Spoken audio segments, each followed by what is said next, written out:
आज हम बांधवगढ़ में देख रहे हैं कि बांधवगढ़ में बाघों की संख्या इतनी है, तो क्या ये कहीं एक चिंता सूचक नहीं है कि इतने बाघ ओवरक्राउडेड नहीं हो जा रहा है? बहुत बड़ी चिंता है। वोट बैंकिंग के ज़रिए वन भूमि के पट्टे अलॉट हो रहे हैं। वो वन भूमि के पट्टे वो हैं जो मैंने खुद देखा है कि वो बहुत घने जंगल हुआ करते थे। टाइगर्स टेरिटोरियल होते हैं और अगर टेरिटरी नहीं है तो टाइगर मजबूरन माइग्रेट होकर गाँव की ओर जाएगा और हो रहा है। मैंने एक और भी बात सुनी हुई है, क्या बाघ के अंदर कुछ दैवीय शक्तियां होती हैं? मतलब अगर चार्जर सामने पड़ गया है तो फिर वो एक जो कहावत अभी है कि जो करना टाइगर को ही करना है। बस लौट के लगता था कि जान बच गई है। लेकिन सबसे बड़ी समस्या जो आने वाली है फ्यूचर में, वो हमारे टाइगर्स फिर खत्म हो जाएंगे अगर नए तो होता रहे। आज हम बांधवगढ़ में देख रहे हैं कि बांधवगढ़ में बाघों की संख्या इतनी है, मतलब अभी मैं खितौली जोन में 3 हफ्ते पहले ही घुसा, तो मुझे यहाँ पे D1 दिखा, वहां पे छोटा भीम, यहाँ पे पुजारी, मतलब एक के बाद एक दिखते जा रहे हैं। हाँ जी, हाँ जी। तो क्या ये कहीं एक चिंता सूचक नहीं है कि इतने बाघ ओवरक्राउडेड नहीं हो जा रहा है? बहुत बड़ी चिंता है, बहुत बड़ी चिंता है। और मैं उसी मुद्दे या विषय पर आने वाला था कि सारा संघर्ष तो ईश्वर ने और आप लोगों सबके जो वाइल्ड लाइफ कंजर्वेशन चाहते हैं, उनके प्यार से संघर्ष आज तक का तो ठीक रहा। लेकिन मुझे सबसे बड़ा इशू और मुद्दा ये लगता है, और आपके माध्यम से मैं गवर्नमेंट को निवेदन करना चाहता हूँ कि हमारा जो सबसे बड़ा जो प्रॉब्लम है प्रेजेंट में, टाइगर्स टेरिटोरियल होते हैं तो अब छोटे बच्चे भी जानते हैं क्योंकि उनको शिक्षा दी जाती है।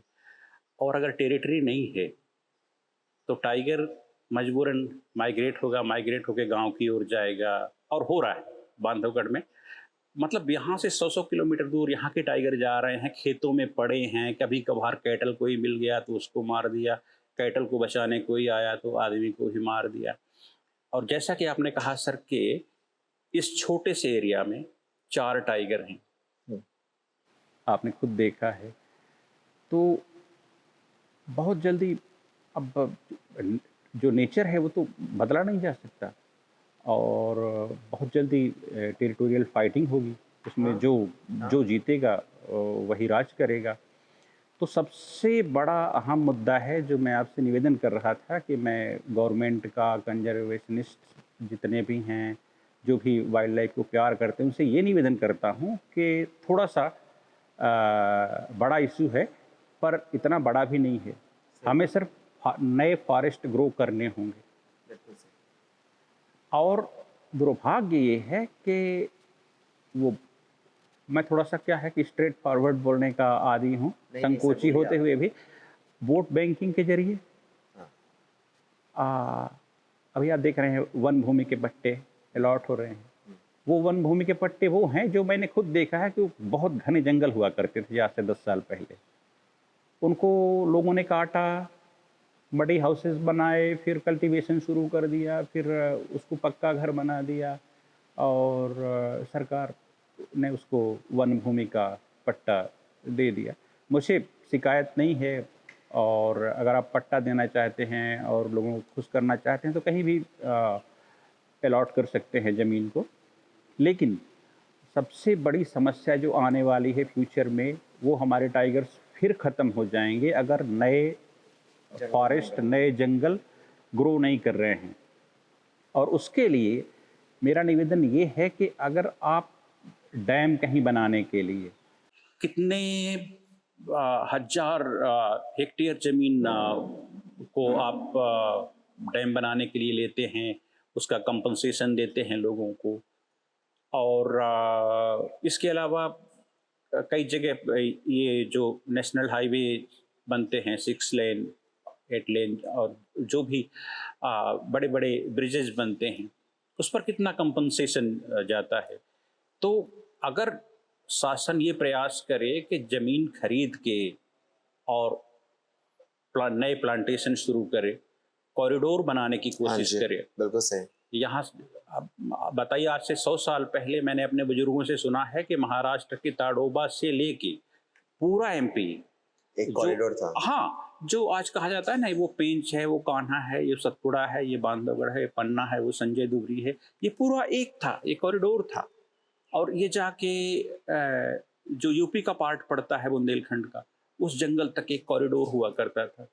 और पॉपुलेशन बढ़ने से या लोगों की लालच से पेड़ों की कटाई हुई, कल्टीवेशन शुरू हुआ और कॉरिडोर कट गए, सब सेपरेट हो गए।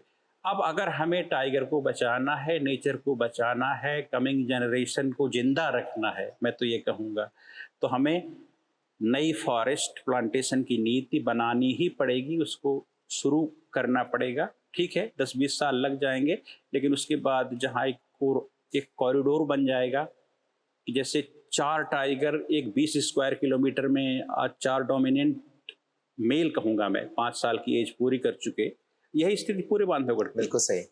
4 टाइगर हैं, तो अगर फॉरेस्ट होता, स्पेस होता, तो ये टाइगर अपना टेरिटरी बना लेते, लेकिन हमारे पास स्पेस नहीं है। और स्पेस नहीं है तो टाइगर एकदम आसपास रह रहे हैं और आए किसी भी समय फाइटिंग होगी, एक मर जाएगा। और इसके अलावा सर, पूरे पार्क और इसके चारों तरफ यही स्थिति है। अगर आप फॉरेस्ट डिपार्टमेंट का ही पिछला 8 साल का रिकॉर्ड उठा के देखें, तो जितनी डेथ हुई है उनमें 98% टेरिटोरियल फाइट के जरिए।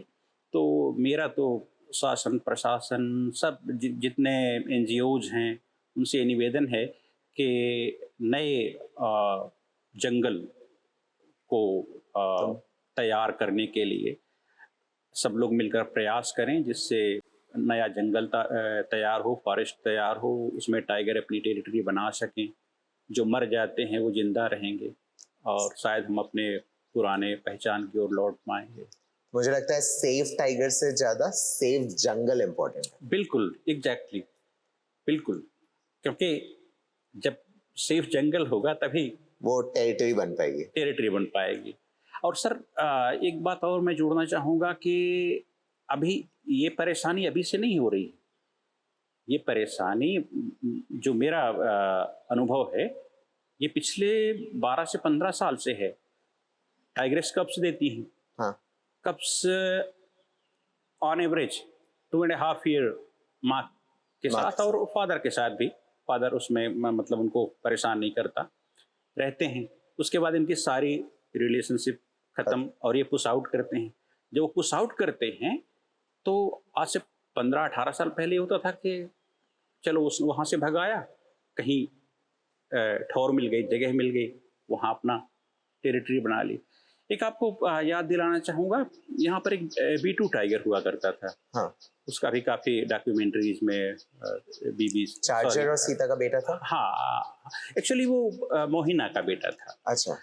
सीता के 4th लेटर की एक बेटी थी मोहिना, जिसको बच्ची कहते थे। हाँ। और ताला जो उनका जो सामने वाला एरिया है, महामन वाला, ठीक जहाँ मैं बैठा हूँ उसके ठीक सामने वाला एरिया, ये उसकी टेरिटरी थी। तो उसके पहले लेटर में ही 3 मेल हुए थे, तो उनको नाम दे दिया गया था बच्चा 1 या B1 B2 B3 जी। तो B3 माइग्रेट करके चला गया और एक टाइगर उस समय रेलवे ट्रैक पर मारा था, तो ऐसा माना गया कि B3 हो सकता है। और B1 भी पॉइजनिंग में मारा गया। B2 ने टेरिटरी बनाई। तो सर B2 का एक बेटा था, उसका भी नाम काफी पॉपुलर था, बमेरा एक जगह है, बमेरा जी, पतौर पनपथा रेंज के बीच में बमेरा एक जगह है, जो अभी कोर में है और परमिटेड नहीं है, 80% में आता है बैन एरिया में। तो वहाँ छोटा सा फॉरेस्ट है, तो वो 2.5 साल का हुआ था बमेरा, तो यहाँ से चला गया और बमेरा के एरिया में वो रहता था। और जैसे उसकी एज 5-5.5 साल की हुई तो वो आया वापस, और वापस आने के बाद B2 तब तक बूढ़ा हो चुका था, तो B2 को उसने मार डाला और अपनी टेरिटोरियल साइट बना दी। तो वो तो ठीक था कि भाई बूढ़ा हो गया, नेचुरल डेथ या ऐसा कुछ। लेकिन अभी हमारे सामने समस्या है कि हमारे पास फॉरेस्ट नाम की चीज नहीं है जिस पर एक कवर ले सके। बिल्कुल सही। टाइगर, और अगर टाइगर को बचाना है तो हमें नए वन, नए जंगलात तैयार करने ही पड़ेंगे। जैसे खितौली में सारे ही यंग टाइगर्स हैं, मुझे लगता है भी D1, सेम एज, छोटा भीम, जी, पुजारी, ये तो भाई भाई। और लगभग। मुझे छोटा भीम क्या तबीयत थोड़ा सा ठीक ठाक नहीं लगा उसका, वो थोड़ा सा लंगड़ा रहा था जब सर, मैंने देखा। बहुत बड़ी फाइट तो नहीं, लेकिन पिछले 4 से 5 महीने पहले एक फाइटिंग उसकी D1 से हुई थी, लेकिन मुझे लगता है ये कुछ कमज़ोर पड़ा होगा तो भागा था, तो इसके अभी भी ये चलता है तो लिम्प करता है, जी, लिम्प करता है। लंगड़ाता है। तो तबीयत उसकी, अब चाहे वो कहीं उसमें इंजरी हो या जो भी हो, थोड़ा सा स्लो लग रहा है कंपेयर टू अदर्स, ये जो वहाँ पे हैं, क्योंकि लगभग सेम एज के ही हैं। भगवान करे बच जाए, पर टेरिटोरियल फाइट में यंग टाइगर्स को खोल देना इंडिया तो सहन नहीं कर सकता इस मोमेंट में। नहीं, करेक्ट, राइट। तो हमें तो जंगलों को बनाना पड़ेगा। जी, जी। ठीक है। एक्चुअली सर, मैं आपकी बातों से इतना मोटिवेटेड हूँ कि मैं शायद अपने लाइंस भूल रहा हूँ कि मुझे इसके बाद नेक्स्ट क्वेश्चन क्या पूछना चाहिए। ठीक है सर, 28 साल एक इंसान जब जंगल जाता है तो उसके साथ वहां पे बहुत सारे ऐसे किस्से होते हैं जो शायद नॉर्मल ह्यूमंस को पता नहीं होते हैं, या फिर हाँ। नॉर्मल ह्यूमंस बिल्कुल अनभिज्ञ होते हैं। मैं जब भी काला जोन में घुसता हूँ तो मैं एकदम से कट ऑफ हो जाता हूँ दिस वर्ल्ड से। ये दुनिया जो सेल्फिश लोगों से भरी पड़ी है, वो एकदम से कट ऑफ हो जाता हूँ, उनकी दुनिया में चला जाता हूँ। सर, ऐसे कुछ किस्से हैं जो आप अपने नेक्स्ट जनरेशन को बताओ कि ऐसा हुआ था मेरे साथ। ठीक है, कोई भी भयानक किस्सा या फिर कोई भी ऐसा किस्सा जिसमें सचमुच रोंगटे खड़े हो गए हो। हाँ सर, जैसा कि आपने कहा 28 इयर्स और जंगल में 28 इयर्स बहुत मायने रखता है। बहुत सारे इंसिडेंट्स हुए, लेकिन उसमें से मैं एक आपको बताना चाहूँगा। ये 2012 की बात वो दूसरी है। मैं सबसे पहले आपको बताऊंगा 2003 की बात। ठीक है।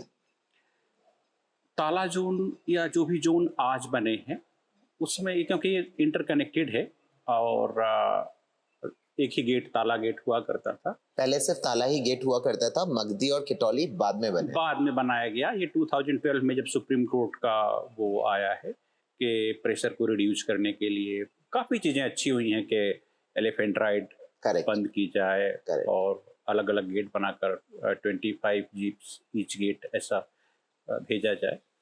तो सर, मैं बात कर रहा था इंसिडेंट्स की। तो 2003 में सुबह की पारी में ताला जोन में मैं, एक विदेशी महिला थी और एक नेचुरलिस्ट थे, बड़े मतलब क्वालिफाइड नेचुरलिस्ट हैं और अभी बांधवगढ़ में ही हैं वो। और उनके साथ 2 लोग और थे। वो कोई एक्स MP स्टेट के फॉरेस्ट ऑफिसर के कोई रिलेटिव्स थे। तो उनके साथ मैं पार्क गया।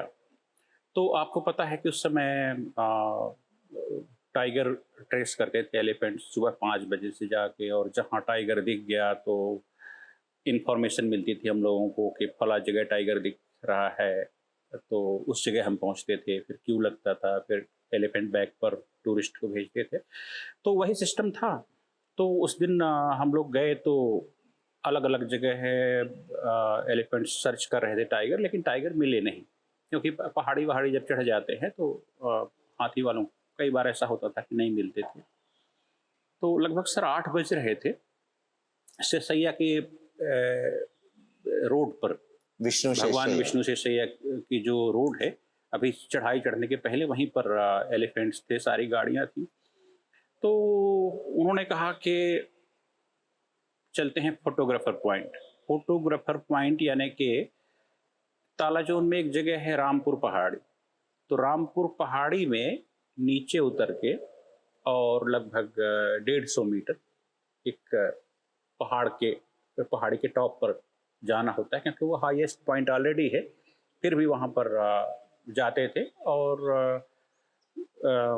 उसके लिए लैंडस्केप की फोटोग्राफी या उस सिलसिले से लोग जाते थे, या वैसे भी अच्छा लगता था क्योंकि हाइट पर है।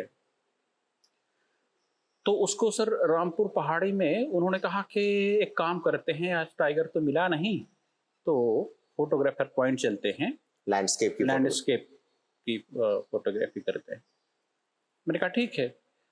तो वहाँ से चलते चलते गए और हम लोग जो भी टूरिस्ट इंटरेस्टेड होता था तो रामपुर पहाड़ी में उस जगह उतार के और फोटोग्राफर पॉइंट पर ले जाते थे। हो गया, सब लोग उतरे और जैसे ही एकदम टॉप पर 150 से 200 मीटर, तो आप लोग पैदल जा रहे थे? जी, इस चढ़ते हुए। तो एकदम जब उस टॉप पर पहुंचते हैं तो एक बहुत बड़ी सी रॉक है, काफी बड़ी। तो ये लोग रॉक के इधर खड़े थे, तो मैंने सोचा कि 2-3 घंटे हो गए हैं, रॉक के ठीक पीछे चला जाता हूँ तो मैं वॉशरूम कर लूँगा। तो मैं धीरे से, रॉक वही है, रॉक बड़ी सी रॉक है, रॉक के इधर आप हैं और रॉक के ये पीछे मैं चला गया। तो मैं गया और उस हिसाब से कि वॉशरूम करके फ्रेश होके आता हूँ और बीच में एक पतली सी कैनॉल, लेस देन 1 मीटर अच्छा, ऐसे है, और मैं वहाँ पर गया और ये था कि संकोच, टूरिस्ट साथ में है, जल्दी से वो करके, तो मैं गया और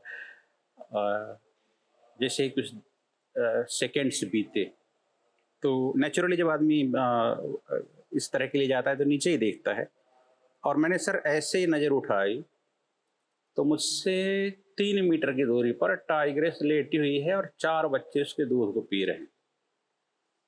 ऐसे अब मेरा सब कुछ बंद। अब मैंने सोचा कि अगर मैं, तुरंत जो दिमाग काम करता है कि अगर मैं आवाज़ करता हूँ तब भी एक मार के खा जाएगी, अगर मैं पीछे हटता हूँ तब भी, अभी मेरा एकदम लास्ट है। तो मतलब जैसे आप हैं, आपसे 1 मीटर दूर और मान लो, और टाइग्रेस मेरे को ऐसे सिर उठा के ऐसे देख रही थी, सिर उसका उठा था और मेरे को देख रही थी। अब मैं इसी मतलब विद इन सेकेंड मुझे सोचना था और डिसीजन लेना था कि मुझे करना क्या है, क्योंकि अब अंतिम क्षण है। और दूध पिलाती हुई बाकी? दूध पी रहे हैं बच्चे, और वो पहली और अंतिम बार ही मैंने देखा दूध पीते, और 28 साल में आज तक नहीं देखा। और माँ दूध पिलाती हुई बाघिन बहुत खतरनाक होती है, मैंने जी सुना। जी, बहुत खतरनाक होती है। और बस वही, अगर मैं, हैं तो ये 2 मीटर पीछे ही, आवाज़ करता हूँ तो वो आ जाएंगे, लेकिन मेरे आवाज़ करने में ही ये मुझे मार देगी, ख़त्म कर देगी। लेकिन उसको मैं आज भी माता कहता हूँ, उस माता को प्रणाम करता हूँ, उस टाइग्रेस को। बनबई फीमेल नाम था उसका, बनबई एक जगह है। और सर उसका हेड तो उठा था, और बस मैंने हिम्मत करके एक पैर को धीरे से पीछे किया, स्टेप को पीछे किया, और जब एक स्टेप तक पीछे किया तब भी वो हेड उठाए ही थी, बच्चे दूध पी रहे थे मजे से। फिर हिम्मत करके दूसरा स्टेप जैसे ही पीछे किया, उतने में हिम्मत आई और जी भर के चिल्लाया मैं जोर से, 5 टाइगर्स। और 2 ही मीटर पीछे वो हैं, सब ने वहां से, मतलब लेस देन सेकेंड ऐसे आ ही गए, और उन्होंने देखा तब टाइग्रेस उस चिल्लाहट से और उनके आने से खड़ी हुई और अपोजिट डायरेक्शन में चलते हुए आगे बढ़ी, और पीछे छोटे छोटे बच्चे दौड़ते हुए आगे चले गए। फिर मेरा हार्ट अटैक हो जाना चाहिए था, पता नहीं कैसे जिंदा बच गया, आज भी सोचता हूँ मैं। तो सर ये एक ऐसी घटना थी कि कभी नहीं भूलती है, और इस बात को मैं केवल बच्चों को ही नहीं, अपने साथियों को ही बताता हूँ कि कई बार टूरिस्ट, क्योंकि टूरिस्ट जो वाइल्ड लाइफर नहीं होता, बहुत परेशान करता है। हाँ। टाइगर क्यों नहीं आ रहा, हाँ। इतने 165 में एक भी नहीं दिख रहा है, ये 165 में एक तो दिख जाता है, इधर से आएगा, कब आएगा, क्यों नहीं आ रहा है। तो उसमें एक ये भी मैसेज है कि कब कहाँ कौन सा एनिमल है। अब जब वो रोड के पास आएगा तभी तो दिखेगा। बिल्कुल अब सही, इस बांस के पीछे है, हम उसको नहीं देख पा रहे हैं, वो हमें देख रहा है, बिल्कुल हम सही। उसको निकल जाते हैं। बहुत सारी इस तरह घटनाएं हैं, पर उसके लिए एक बार मैं उतरा, चार्जर टाइगर था। हाँ, और चार्जर मतलब वो पहला वाला, जी, मतलब चार्जर और सीता वाला चार्जर। चार्जर, सीता वाला चार्जर। तो बारिश हो रही थी, कहीं कुछ दिख नहीं रहा था, और अपने भारतीय मित्र ही थे, पर्यटक, और बहुत परेशान कर रहे थे। परेशान यही, यहाँ कुछ नहीं है, बेवकूफ़ बनाने वाला काम है, आप लोग ये करते हो, वो करते हो। और इसी में किसी ने प्लास्टिक का कुछ फेंक दिया, मतलब, तो मैं नाराज़ हुआ, और उसको इतनी तेज़ी से फेंका था कि वो थोड़ा आगे जाके दूर गिरा। तो गाड़ी रुकवाई मैंने, और अगर के बर्दाश्त होता नहीं है कि कोई लिटर कर दे पार्क में, तो जाके उसको उठा रहा था सर, तो यही एक बांस का वो था, बांस के, हाँ, झुरमुट। तो उस बॉटल को मैं जैसे ही उठाया तो बांस के पीछे ही टाइगर था, और उसने एक लाउड ग्राउल नहीं, एक एक ग्राउल होता है ना स्लो वाला, हम, लेकिन उसकी जो आवाज़ है बहुत दूर तक गूंजती है। अब मैं बोतल लेके आया, मैंने उनको बताया कि भाई साहब यहाँ टाइगर है, चुपचाप रहो, शांति बना के रहो। तो वो जितने हैं उनमें से एक तो दिख ही जाएगा, चलो शायद, मुझे लगता है, लेकिन आपने ये प्लास्टिक फेंक के मेरी जान खतरे में डाल दी थी। मुझे तो लगा कि भाई छूट गया तो छूट गया, कोई एनिमल खाएगा तो वो भी मरेगा, पर ऐसा ऐसा है। तो शांत हो गया। फिर थोड़ी देर में वो टाइगर उठा और चला, और सर वो यूज्ड टू था, मतलब अगर चार्जर सामने पड़ गया है तो फिर वो एक जो कहावत अभी है कि जो करना टाइगर को ही करना है, अगर टाइगर सामने आ गया तो आप क्या करेंगे, जो करना है तो टाइगर को ही करना है। तो वो तो एक जोक की बात है, और कुछ कर भी सकते हैं दूसरे टाइगर के लिए, लेकिन चार्जर के साथ ऐसा था कि जो कुछ करना है सही में उसको करना है। कई बार केसेज हुए बॉनेट पर वो जंप मार देता था, लेकिन हाँ, किसी आदमी को खत्म नहीं किया, बस लौट के लगता था कि जान बच गई है और हम सेफ हैं। तो इस तरह से मैंने एक और भी बात सुनी हुई है, जैसे कि हमारे शिव जी हैं, वो बाघ छाल पहनते हैं, हाँ, हाँ। बाघ के छाल के ऊपर ध्यान करते हैं। हुँ। आप कि जितने भी ऋषि मुनियों को ले रहे हैं, सब बाघ के छाल के ऊपर। तो क्या बाघ के अंदर कुछ दैवीय शक्तियां होती हैं? क्या ये सच सच है कि बाघों के अंदर दैवीय डेफ़िनेटली, शक्तियां होती हैं? डेफ़िनेटली। बाघ के अंदर दैवीय शक्ति होती है, और जो सनातन है, हिंदू धर्म है, उसकी जो मान्यता है, शिव जी का जो वस्त्र है वो बाघंबर है, शेर की खाल है। और सर सबसे ईजी वे पर मैं आपको बताऊं कि हमारी जो शक्ति स्वरूपा जगदम्बा हैं, हाँ जी, माता दुर्गा हैं, तो लगभग पूरे देश में वो तो मनाया ही जाता है, नवरात्रि। तो ये आइदर लॉयन और ये टाइगर इस पर विराजमान होती हैं, हाँ जी, और जो दुर्गा जी हैं वो शक्ति स्वरूपा मानी गई हैं, गॉडेस ऑफ पावर। तो हम माता दुर्गा का प्रत्यक्ष दर्शन तो नहीं कर सकते, लेकिन उनका जो वाहन है, और मैं आपको कहता हूं कि आप जिस भी मूड में हैं, आप आप मुझे बताइए कि जब आपको शेर दिखता है उस समय आपको कैसा लगता है। आप उसको एक्सप्लेन नहीं कर पाएंगे। करेक्ट। सर इतनी एनर्जी मिलती है, इतनी एनर्जी, जैसे ही टाइगर को आप देखेंगे, और आपको ये विश्वास, जैसे आप पार्क के अंदर हैं, गाड़ी में हैं, तो इतना ट्रस्ट है कि गाड़ी के ऊपर टाइगर नहीं आएगा। तो वो वाइल्ड लाइफ को जानने वाला हो, ना जानने वाला हो, जो भी है, जैसे ही टाइगर पर आपकी नज़र जाएगी और आप टाइगर को देखेंगे, आपके शरीर में एक स्पेशल एनर्जी आती है। इसको मैंने आभास किया है। और इस बात मैंने भी आभास किया उसने। सर, और इस बात को ज़्यादातर विदेशी पर्यटक को मैं एक्सप्लेन कर रहा हूँ। और मतलब ये सवाल आपने किया तो मुझे बहुत ही अच्छा लग रहा है कि अभी भी मुझे याद आया कि कई पर्यटक आए हैं और हर साल की घटना है। और टाइगर दिखने के बाद मैं अक्सर क्वेश्चन करता हूँ विदेशी मित्रों से, how do you feel now? तो आई एम फीलिंग एनर्जेटिक। तो मतलब ये जवाब एक सत्य जवाब है, और ये सत्य है कि ईश्वरीय शक्ति उसमें विराजमान है, जो आपको शक्ति प्रदान करती है, आपके अंतरात्मा को, आपके शरीर को, आपके मन को एक ऊर्जा देती है। और इसमें कोई संदेह नहीं सर।